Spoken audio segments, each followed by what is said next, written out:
On our 5th wedding anniversary, I presented the divorce papers to Noah Song as a gift. Noah, let's get a divorce. We can't go on like this. After 13 years of love, he couldn't understand why I suddenly asked for a divorce. He tried to persuade me with red eyes and said he would pursue me again during the 30-day cooling-off period.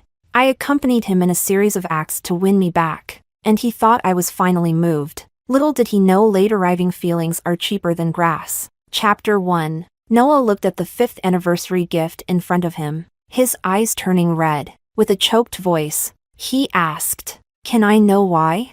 I opened my mouth, but fearing I would sound like a complaining wife as before, I just shook my head. There's a 30-day cooling-off period for divorce. Let's both calm down. Seeing that he was about to cry, I casually took 2 tissues and handed them over. Noah looked up at the tissues, childishly refusing to reach out. I took a deep breath, placed the tissues beside him, and turned to go into the room. Noah and I started dating in high school and got married after graduating from college. We've been in love for 13 years, a model of love in everyone's eyes. 13 years of deep love and fierce quarrels. But we never mentioned separation. I know it's not that I don't love him anymore. In these 13 years, Noah has become ingrained in my very being, an inseparable part. But having seen how Noah once treasured me, how could I not notice the stark change in his attitude in our marriage?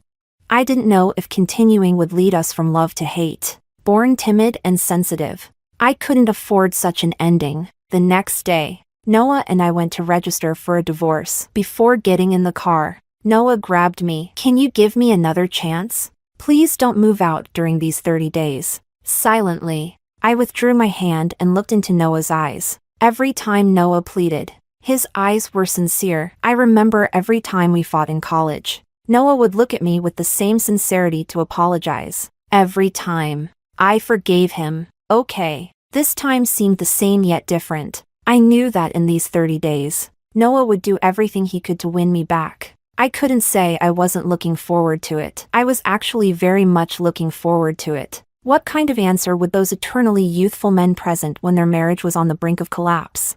Chapter 2. On the first day, Noah and I went out together as usual. Since I brought up the divorce, I felt a great sense of relief. I no longer needed to worry about the man in front of me being late for work or prepare breakfast for him half an hour early. "What do you want to eat?"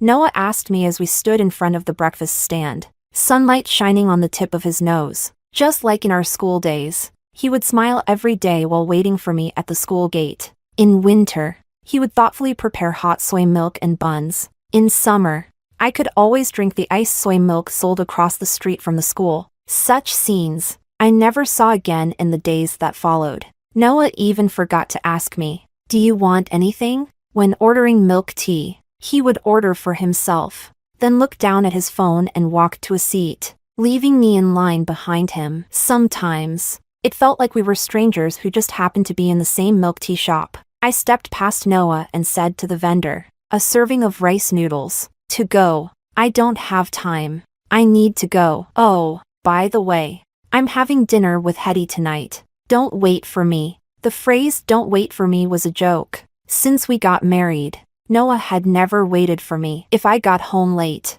I would only see half-eaten leftovers in the takeout box. Although I didn't have much expectation for this, one can't expect someone to go hungry waiting. But back then, while walking by the West Lake, Noah would put his arm around my shoulder, kiss me, and make me laugh, saying, "Sana, we're going to have our own home soon. We'll cook and eat together. If you get off work late, I'll definitely make dinner and wait for you to come home to eat."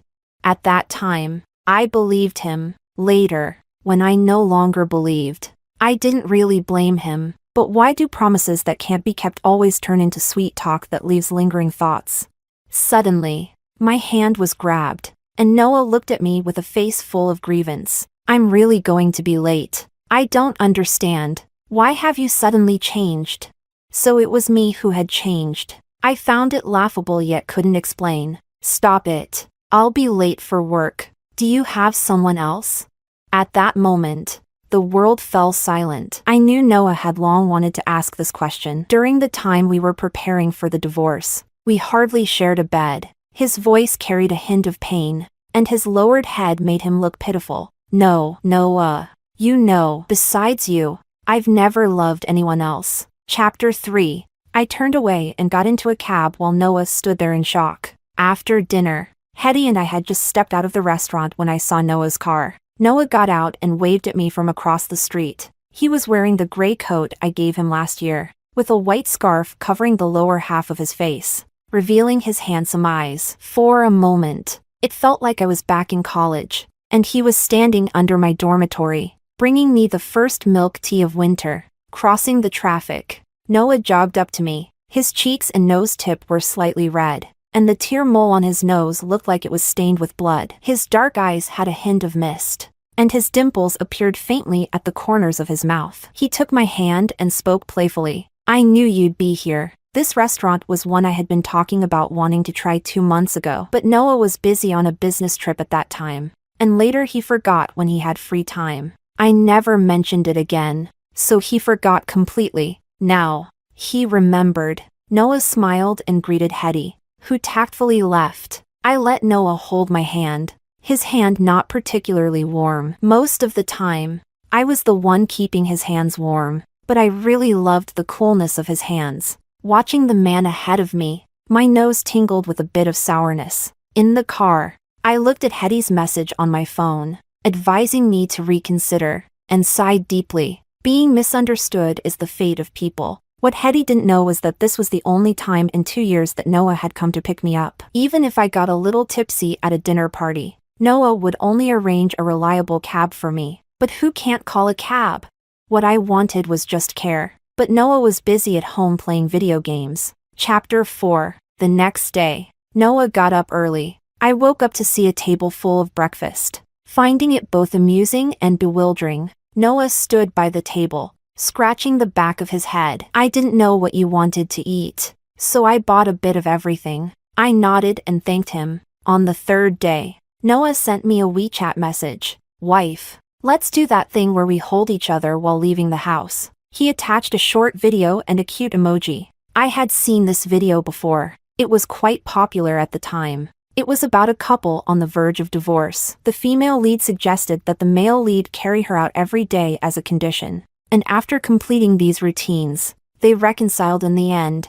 I had fantasized about this scenario countless times. I even sent Noah this video before, but it was like a stone sinking into the sea, with no response. Okay. Chapter 5. On the 4th day, Noah got up early again. He rummaged through the wardrobe, making quite a commotion. I stood at the door of the wardrobe for a long time. What are you looking for? Noah was almost buried in the pile of clothes and turned his head. I'm looking for the gray sweatshirt you made for me in college. My heart skipped a beat. That shirt had pilled, so I threw it away. Huh? Noah turned his head, his tone filled with confusion and a hint of reproach. Just find something else to wear. With that, I turned and walked away without looking back. I majored in fashion design in college, and that shirt was something I designed for him during my internship. I remember how Noah treasured it, wearing it for days on end until he finally sent it to the dry cleaners. He said he would keep that shirt forever and take it with him when he died. When I finished getting ready to leave, Noah was already standing at the door waiting. He was dressed meticulously, like a worker awaiting an inspection from the boss. I couldn't help but laugh. Come on. Noah wrapped his arms around me and effortlessly lifted me. He looked puzzled. Why are you so light? I've been dieting lately. We were very close, and to avoid unnecessary eye contact, I buried my head in Noah's chest. Why did you throw away that shirt? Noah asked, his voice strong despite barely using any effort to hold me. I took a deep breath and looked up at him. Noah, that shirt is important. But what's more important, the shirt or the person? I hadn't thrown the shirt away. Of course, I wouldn't. Noah treasured that shirt and kept it at the bottom of the box. But what about the person who gave him the shirt? I was right beside him, yet he could ignore me even when my presence filled the entire room. Men's deep feelings are often hidden in corners that many women don't see. But most women want what's in front of them, don't they? Chapter 6. From the 5th day to the 10th day, nothing happened. Noah continued to carry me downstairs as usual. Our upstairs neighbor smiled and greeted us. Young people really have such strong feelings. Always so affectionate. I smiled back, watching the neighbor walk away, wondering what life would be like after the divorce. A life without Noah. I knew I was sensitive and fragile. Many times, people don't want to end a relationship not because they can't let go of love, but because they fear the emptiness that comes with the change in their original life. That empty part would become the source of countless fears in the middle of the night. Without Noah, whose name could I call in the middle of the night when I was scared? I looked up at Noah. Recently, he must not have been sleeping well. There were dark circles under his eyes, and his stubble was unkempt. Perhaps my sudden mention of divorce had thrown him into a panic. Noah, let's have dinner together tonight. Noah smiled at me, his eyes shining like stars. For a moment, I felt like we were back in those moments of youthful love. We arranged to have dinner near our university, in a run-down street. After getting married, we rarely came back to eat here. We ordered our food and sat in our familiar spot. Noah carefully wiped the table for me and handed over the milk tea with the straw inserted. It feels like being back in college. I smiled as I took it. This might have been my first smile in days. Yeah, Noah nodded. Sana, I know I may have neglected you after we got married, but I can really change. Noah's eyes were full of sincerity, as if he truly understood his mistakes in our marriage. I shook my head. Noah, you don't have to apologize to me. After 13 years together, I know what kind of person you are. We just can't continue this path of marriage together. Not wanting to say too much, I changed the topic timely. Noah, do you remember the bravest thing you ever did? Standing up to my mom and insisting on marrying you? Does that count? It counts. I nodded with a smile, looking at the lean meatball in my hand. This lean meatball doesn't taste the same as it did in college. Things change, especially people, but some people never change, like Noah's mother, who has always been strict with me. On the 11th day, Noah's mother came. Chapter 7. Noah's mother is the director of the middle school. Looking strict and meticulous, she has a strong desire to control Noah. When we graduated from college, Noah's mother didn't agree to our marriage. Noah, who had never gone against his mother's wishes, had his first argument with his parents because of me. At that time, he said, I'm determined to marry you. He also said, in this life, you're the only one for me. God knows how touched I was back then. I was so moved that I overlooked the rebellious nature in this man's character. Some people and some things become more uncontrollable the more you try to restrain them. Later, I realized that Noah's courage at that time was partly driven by a desire to challenge his mother's authority. There was some sincerity, but not much. After marriage, Noah never defended me in front of his mother. His reason was, I've already gone against her once. Let's just go along with her for the rest. So, I learned my lesson, just like now. When Mrs. Song brought up old issues at the dinner table, I told you two were incompatible from the start. Look, you've been married for so many years and still don't have a child. The familiar pressure to have children gave me a headache. I didn't want to argue. I wanted to leave a beautiful ending for both of us. Mom, it's me who doesn't want to have children. Noah's soft-spoken words made the living room fall into a deathly silence. I looked at Noah, feeling a storm brewing inside. I couldn't hold it in. I stood up abruptly. The sound of the chair leg scraping against the tiles was jarring, making everyone uncomfortable. Sorry. I've had enough. Suddenly, I wanted to cry. Just because Noah spoke up for me. He knew all along the enormous psychological pressure his mother put on me. But how did he manage to stay silent all these years? He watched me change from confident to timid under his mother's belittling. I couldn't help but wonder, how much could Noah really love me?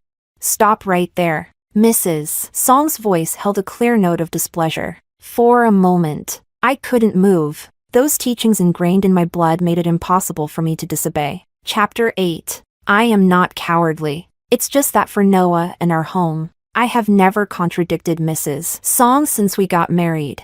I didn't want to put Noah in a difficult position, but even with such intentions, all I got in return was Noah's inaction. I think your son made it very clear. It's him. I glanced at Noah, who looked so troubled. It's him who doesn't want children. I looked straight into Mrs. Song's eyes without my usual evasion. Mrs. Song was stunned for a moment by my firm tone. By the time she reacted, I had already walked into the bedroom. Noah, look at the kind of woman you married.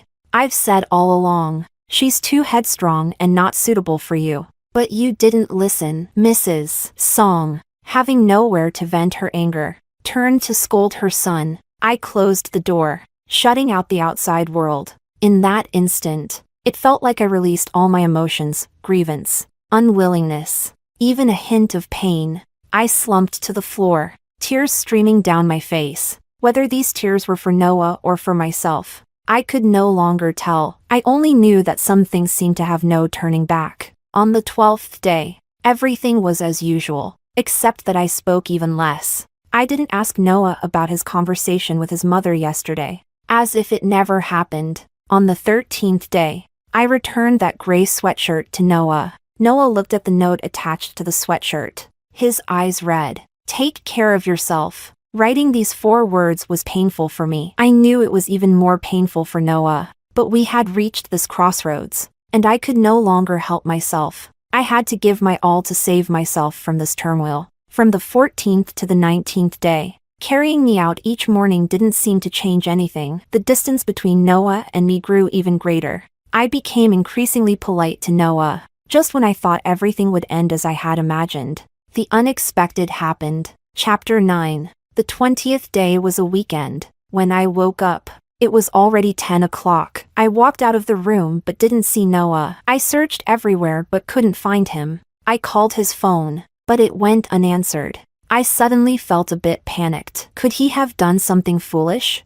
As I hesitated about whether to go out and look for him, my phone rang. Seeing his name on the screen, I felt relieved, composed myself, and answered the call. Sana. On the other end, Noah's voice was low and emotional, with a clear sobbing tone. My heart skipped a beat. What's wrong? I tried to keep my voice calm, but my clenched fists betrayed my anxiety. My mom, she was in a car accident. My heart sank, and I felt a shiver run through my body. I hung up the phone and rushed to the hospital. At the quiet entrance of the operating room, I saw Noah sitting on a bench from afar. The bench wasn't big, and his 182-meter frame was curled up there, looking especially desolate. He turned his head, and our eyes met. I walked up to him and asked, "How is she?"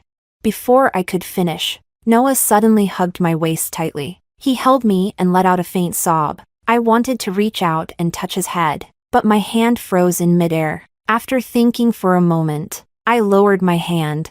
I let him hold me without saying a word or making any movement. After a long time, the light in the operating room went out. The doctor came out, and we hurriedly surrounded him. "Doctor, how is my mom?" Noah's voice had a slight tremor, and I could clearly feel his vulnerability. His chin was covered with stubble, and his clothes were stained with blood. He stood there, anxious and panicked, towering over the doctor, yet appearing so fragile. I couldn't help but feel a bit emotional, looking away and focusing on the doctor with the same earnest eyes, hoping for some good news. The doctor took off his mask. Looking serious, he said, "The surgery was successful, but the brain injury is severe. It's unlikely she will wake up again." Noah took several steps back after hearing this. I steadied him with my hand on his back. "Noah, hold on." Noah's father was far away abroad and couldn't return anytime soon. Now, everything depended on Noah. Suddenly,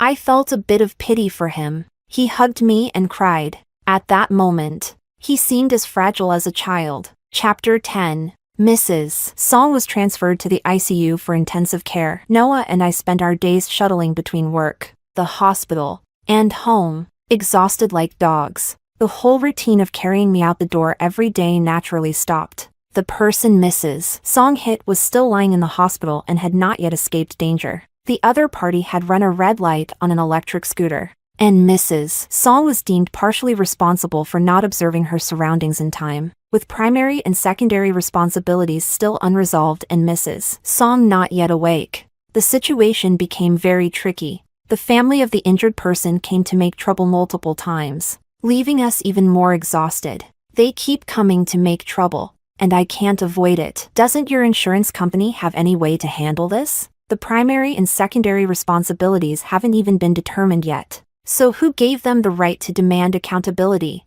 I stood in the hospital room, watching Noah on the balcony making a phone call. He was so angry that his face turned red. In just a few days, he had become very haggard. He looked much older. He hung up the phone, pushed open the door, walked in, and sat directly on the sofa, his face looking grim. I poured him a glass of water and handed it to him. Have you called your dad yet?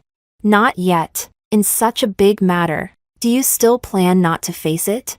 A few years ago, Noah's parents divorced due to incompatible personalities. Noah never reconciled with his father, and I thought he would have already informed his father. Unexpectedly, he chose to avoid it once again. I'm not avoiding it. I just haven't figured out how to say it. Noah buried his head and irritably scratched his hair. In the past, I might have comforted him, but now, no words of comfort would come. Then I'll call. With that, I turned and reached into my bag to get my phone. Susanna, are you still thinking about the divorce? Are you just waiting for my dad to come back, arrange everything, and then divorce me? Noah's voice was loud, and when I turned around, I saw his furious expression. I frowned, glancing at Mrs. Song lying on the hospital bed. Her breathing was steady, with no reaction. If she were awake, she might have erupted on the spot. I said nothing, took my bag, and walked out of the hospital room, closing the door behind me. As the door shut, I saw Noah smash a glass beside him. It was clear he was very angry. Did I give him the wrong impression again? Had helping these days made him think I didn't want a divorce anymore? If so, that was indeed my mistake. I dialed Noah's father. Dad, Mom had a car accident and is in bad shape. The anxious voice on the other end of the phone instructed his assistant in fluent English. Book me a flight immediately, the fastest one. After hanging up, the distortion in my heart completely dissipated. I felt sorry for Noah and Mrs. Song's ordeal. I would bear my share of responsibility, but the matter of divorce would not change because of this. As I walked into the hospital corridor, I saw a crowd gathered at the door of Mrs. Song's room, crying and shouting, filling the entire ward area with noise. Fearing Noah couldn't handle it alone, I hurried over. Chapter 11. The intruders caused a huge commotion, and the doctors and nurses couldn't stop them. The injured man's wife led the group, crying and making a scene. Noah stood at the hospital room door, his face pale, arms spread out to block them. Seeing Noah standing firm and silent, someone in the crowd got angry and slapped him. What are you doing? I pushed through the crowd, trying to push them back. In the chaos, I saw a clear slap mark on Noah's right cheek. His skin was naturally pale, making the slap mark particularly noticeable. Who allowed you to hit him? I'm telling you, there are surveillance cameras in the hospital corridors. I'm calling the police now. This is intentional harm. I blocked the crowd and took out my phone to call the police. But before I could hold my phone steady, someone knocked it out of my hand. Now my husband is dead, and you still have the nerve to call the police? The woman in the white jacket glared at us with hatred, tears streaming down her face. Dead? My heart sank. I turned to look at Noah. Noah closed his eyes and nodded. No wonder Noah didn't dare to retaliate when he was hit. The crowd was eventually taken away by security downstairs. Noah and I stood in the corridor, speechless. I watched him squat down, completely at a loss. Back at work, I took several days off. My bosses were understanding. Susanna, the assignment to Singapore is confirmed. Once your situation here is settled, you can go directly. This opportunity is rare and invaluable for you. Don't miss it. My boss is a strong woman who took 15 years to become a partner in the company. She has always been very supportive and encouraging of me. She said that for a woman, her career is the most important thing. I took her words to heart. I nodded with a smile. Don't worry. I'll seize this opportunity. She breathed a sigh of relief and smiled at me. I knew she feared I might backtrack because of Noah's situation. She worried I'd repeat what I did a few years ago when I gave up a big show to marry Noah.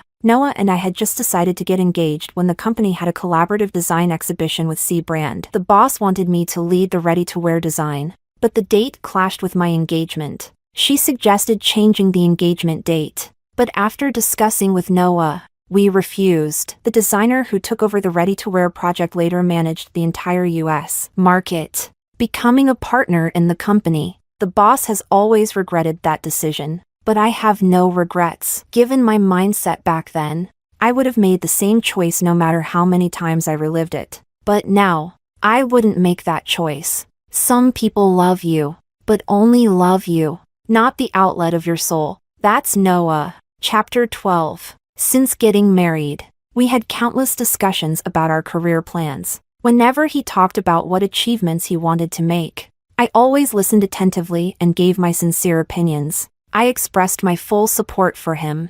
I even stayed up all night designing the logo and interactive interface for his app when he needed me. I once thought we were the strongest support for each other in our careers and lives. But gradually, I realized that it was only me. Later, I discovered that Noah didn't care about what I said. It seemed like only his body was in front of me while his soul had wandered off somewhere else. I won an award for my design this week. Do you know what inspired it?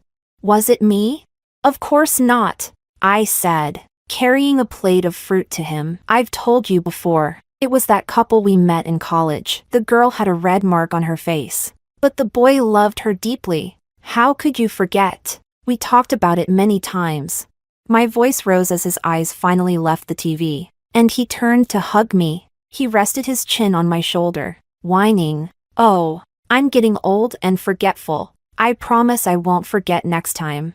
I huffed, but in my heart, I had already forgiven him. In hindsight, I should have realized how dismissive Noah's words were, but a woman deeply in love can be surprisingly magnanimous. Using my saintly heart, I tolerated his repeated neglect and hurt. I even comforted myself when he didn't offer any words of solace. When did I finally see Noah's true nature? It was when he cleaned the study and casually put my trophies and certificates in a box, forgetting to put them back. He only forgot mine. His certificates, awards, and trophies were carefully arranged after cleaning the cabinet. He didn't do it on purpose, but he subconsciously overlooked his wife's achievements. I would rather he had simply forgotten. I sarcastically remarked, "What? Are you planning to split our belongings?" He was playing a game with his teammates and, without turning around, laughed. "The cabinet is too small. It's too cramped to keep everything together. Why don't you put yours in the living room?" At that moment, I felt a chill. How could he say something so hurtful so naturally? I talked to him about it multiple times, about how he didn't care about my career or anything in my life. But each time, he would start whining, apologizing, and making promises. It felt like punching a pillow, a sense of powerlessness gradually filling my chest. One day, by chance, I saw his chat interface on his phone. My voice message, which lasted a few seconds, was marked as unread, and his generic replies with emojis and canned responses had always fooled me. Scrolling through his phone, I realized he had been doing this for a long time. Turns out, I was the only clown all along. In marriage, it's not the quarrels or disagreements that are most frightening. It's when one party wants to resolve and communicate, but the other never connects. Your words are always muted, or it's like playing the lute to a cow. That moment truly chilled my heart. In the days that followed, I gradually reduced our heart-to-heart talks. Noah continued on his way,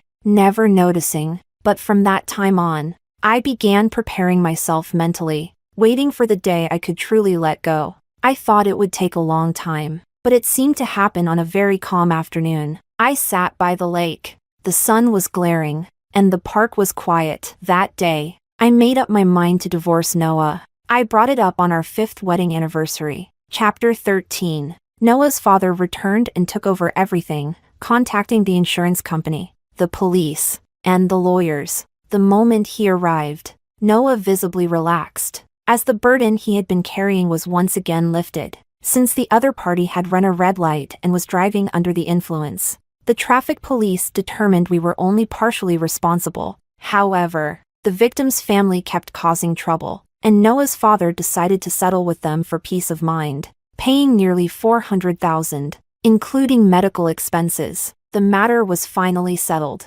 That day, Noah's father invited Noah and me to dinner. I got ready early and waited at the door. Noah was squatting, tying his shoelaces, and couldn't stand up straight for a long time. I knew Noah didn't want to go. I couldn't help but roll my eyes and urge him impatiently. Noah, hurry up. How did I ever find his little evasions and delays cute? I must have been out of my mind, blinded by love. Before entering the restaurant, Noah tugged at my sleeve. Sana, please don't tell my dad about the divorce, okay? He has the right to know. I walked into the restaurant without looking back. During the meal, Noah's father talked about the recent events and his plans. If I remember correctly, Sana mentioned during the new year that she would be getting promoted in the next 2 years. Don't worry. I'll return to take care of Noah's mother. It won't affect either of your careers. You're getting promoted in the next 2 years? Noah looked up in surprise from the table. Noah's father paused while serving me food. Seeing this, I quickly held out my bowl. Thank you, Dad. You see, some people remember things, and some forget. Noah, who should have been the one to remember these things about me, was the most inattentive. But it's okay. I no longer have any expectations of him. No expectations. No hurt. I understand this principle well. Dad, I have something to tell you. As soon as I said this, Noah looked up at me, his eyes filled with pleading and a hint of anger. Dad, Noah and I are getting a divorce. As soon as the words left my mouth, Noah stood up abruptly, the chair leg scraping the tiles with a sharp noise. I instinctively frowned. Susanna, what the hell is wrong with you? I've tried so hard to keep you. What more do you want from me? Noah roared angrily at me. Since I had brought up the divorce, this was the first time he had lost control. Perhaps it had been building up for a long time. I'll step out. You two talk. Noah's father had always been considerate. He got up and left the private room. Noah, I wasn't joking when I asked for a divorce. I never gave you any hope. From the beginning until now, I've never changed my mind about wanting a divorce. I took a deep breath, trying to explain clearly. Then why did you agree to that plan? Would you have given up if I hadn't? You wouldn't. Noah, you don't understand me, nor do you understand yourself. You think you've done enough in this marriage. You think I'm just whining, and you even think I'm playing hard to get. How could I not understand you? Noah moved past the table and sat next to me, holding my hand. Sana, we've been together for 13 years. 13 years! How could I not understand you? Sana, tell me what I did wrong, and I'll change, okay? Looking at his red eyes, my nose tingled with a slight sourness. I withdrew my hand. Noah, do you know I won first prize in the design competition last year? Do you know what my drawings were at the beginning of the year? Did you ever truly see or listen to the joy I shared with you? Noah looked bewildered by my questions, standing there as if he had fallen into an ice cave. Noah, this is as far as we go. Chapter 14. As I walked out of the private room, I heard Noah's faint sobbing behind me. He seemed to be holding back his tears. That sound was eerily similar to the countless nights I spent tossing and turning, quietly sobbing into my pillow. Noah's father leaned against the doorframe. Seeing me come out, he stood up straight. He smiled apologetically, a bit awkwardly. Dad, I'm leaving. Noah's father nodded. A few steps away, I heard him call out to me. Sana, once you leave, don't look back. I waved my hand behind me without turning around. Once the divorce cooling off period ended, Noah and I got our divorce certificate. The moment I walked out of the Civil Affairs Bureau, I felt an unprecedented sense of relief. Looking at Noah, I even found him somewhat likable again. Noah wasn't as disheveled as I had imagined. He was still handsome and tall, but there were a few red marks on his chin. Get a new razor. Your salary is high enough. You should buy a better one. I teased him with a smile. He touched his stubble and smiled back. Where are you going? Let me give you a ride. No need. I have a flight to Singapore this afternoon. This is really goodbye. Noah. I looked at the taxi I had called, its hazard lights flashing. I took a few steps down the stairs, turned back, and waved. I thought this would be the last time I saw Noah. But in the afternoon, I saw him again at the airport. He was holding a bouquet of flowers, wearing that gray sweatshirt, standing in the bustling crowd, smiling and waving at me. For a moment, I was stunned. My feet seemed rooted to the ground. Watching him run towards me, I felt like it was all a dream. A 13-year dream. Would we still be a loving couple if I woke up? I wanted to see you off. Noah thrust the flowers into my arms. It was a bouquet of white roses. My favorite. I used to joke that I was Noah's eternal white rose. Never wilting. But after we got married, Noah never gave me flowers again. This seems to be the first time you've given me flowers since we got married. I stood there, not reaching out. Perhaps Noah hadn't expected this reaction either. He stood there, stammering for a long time. Noah, we both need to move forward. To many people, Noah is a good person. I think so too. After all, we truly loved each other. But having seen how deeply he loved me, how could I accept it when he didn't love me anymore? For many men, the wife they marry is like a label possession, left in a corner to gather dust. But we are human beings. We need care, and relationships need maintenance. Their unexpressed love is the nourishment of our lives. Noah and I were never meant to be together. What I wanted, he couldn't give. What he gave, I already had. For instance, the salary he handed over each month was something I didn't need. It's hard to hold flowers when you're carrying luggage. I held out my hands, showing that I couldn't take them. Then I hugged him, patting his back lightly. Take care, Noah. I walked away confidently, certain that the sight of my retreating figure would be unforgettable for Noah. I knew that a part of my heart felt empty. I also knew that no one else would ever fill that void. But so what? My future was bright. Why waste my life on a fleeting moment of sorrow?